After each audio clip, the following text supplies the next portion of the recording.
What's going on, folks? I'm Retro Gaming 285, and this is a new series I've been kicking around in my head. I decided to finally do it because something has pissed me off enough in the retro community that I can debut this series and we can get this started. So welcome to the first edition of Retro Rants. Let's get it on! Alright, so in case you've been living under a rock, GameStop has been selling retro games. And at first the whole community was kind of like, ugh, but then it looked kind of okay. They were giving in good trade-in prices for games, and the game prices themselves weren't all that bad. But now you're starting to see a whole slew of problems that I foresaw at the very beginning of this, and everyone's kind of surprised and shocked about it, but it's just stupid. Do not buy your retro games from GameStop. There are two huge reasons not to do this, so let's get into the first of the two reasons. The first reason is very simple. You do not know what you are getting, okay? Are you getting a copy of a game with a scratched up label? Are you getting a copy complete in box? You don't know. And a lot of times people don't take that into account. Now granted, I don't really care about label damage and stuff, but when I'm buying something with label damage, I want it to be priced accordingly. So for instance, if I see a $40 game, NES game that has label damage, I want that game to be $20. Why? Because the label is damaged. It's simple mathematics. And you don't know what you're getting. Are you getting a roughed up copy? You're getting a good copy? You're getting disc only?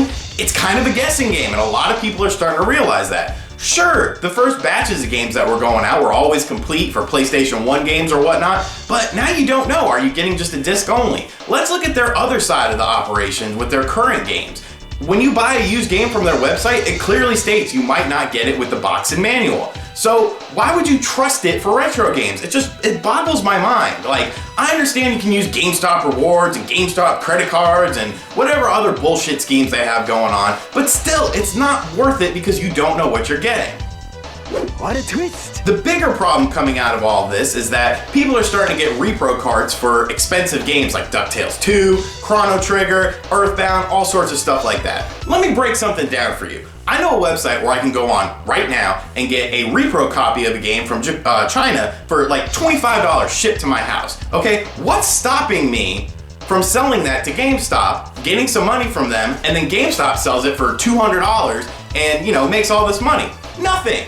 Literally nothing. I'm not a scumbag, so I'm not gonna do that. But there are a lot of people that are not like me that are all about just getting money. So what's to stop them from doing it? It's not like GameStop is opening up the cartridges and checking the boards to make sure these are legit games. And that's the big problem. It goes back to my first point. You don't know what you're getting. That's why you're starting to see all these people coming forward saying, hey, I got a repro copy. Hey, this isn't the original copy. Because GameStop isn't gonna check that kind of stuff. They probably don't even know what they're looking for. Hell, half the time, I don't know what I'm looking for. So you have to go on places like Nintendo Age and stuff. All you're doing is feeding this massive greedy company that has never been about gamers, that always screws us over, and everyone just seems to be okay with it because of the convenience factor. Let me break something down for you. Black Friday. I know a website where I got 30% off all games, all consoles, controllers, accessories, anything.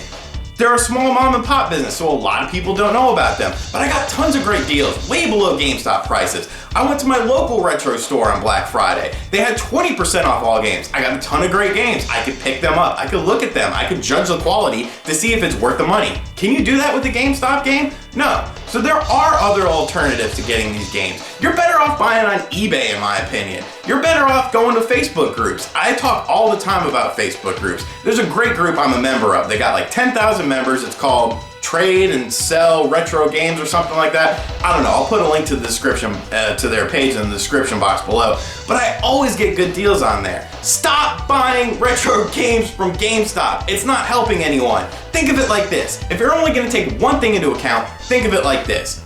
Okay, if I buy from GameStop, I'm supporting this corporation. If I buy from someone in this Facebook group, I'm helping them pay their light bill. I'm helping them get food on their table. I'm helping them put diapers on their kid. Help out other people, okay? You're gonna get a better deal. You're gonna get better gaming karma, and gaming karma is a real thing.